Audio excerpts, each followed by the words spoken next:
What an interesting problem this is. It says write sine 3x in terms of sine x. Notice, a triple angle down to a single angle.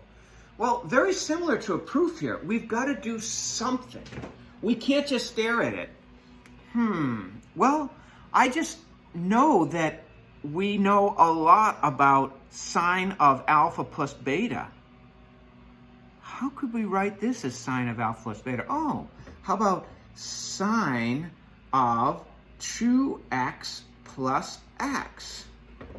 Which will mean that if we expand this out, playing the role of alpha is 2x, playing the role of beta is x. This is going to be sine, cosine, sine, cosine.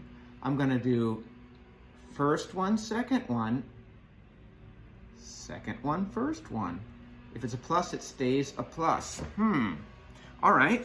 Well, now I've got sine 2x. I know that 99% of the time when I see sine 2x, I'm going to want to make my substitution. I know that sine 2x is 2 sine x cosine x. Now this cosine x comes along for the ride, right? So I've made that substitution. Sine 2x is 2 sine x cosine x plus sine x. Oh boy, this is the choice we have to make. Cosine 2x is cosine squared x minus sine squared x. It's also 2 cosine squared x minus 1. It's also 1 minus 2 sine squared x. Which one should we choose? Well, look at the context of the problem. We want to go towards sine. That's why this is the most logical choice. 1 minus 2 sine squared x. I've just substituted for that. All right, let's see if we can clean this up. This is 2 sine x, cosine times cosine is cosine squared x. If I distribute, I have plus sine x minus 2 sine cubed x. Well, I'm almost there in terms of sine x. That's in terms of sine x. This is sine x cubed. Now, don't get this confused with sine 3x. This is sine x times sine x times sine x. So I'm almost there. The only problem is I've got a cosine squared x. But wait.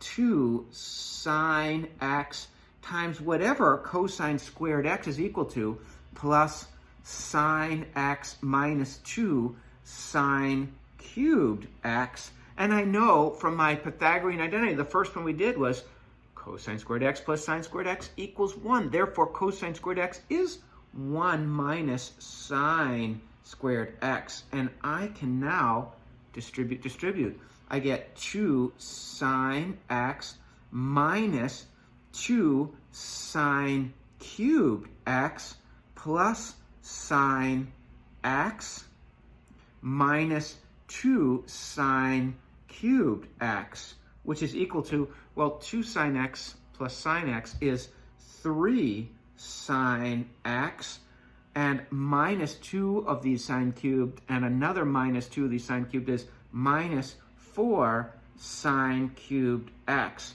So we have written this all in terms of sine x.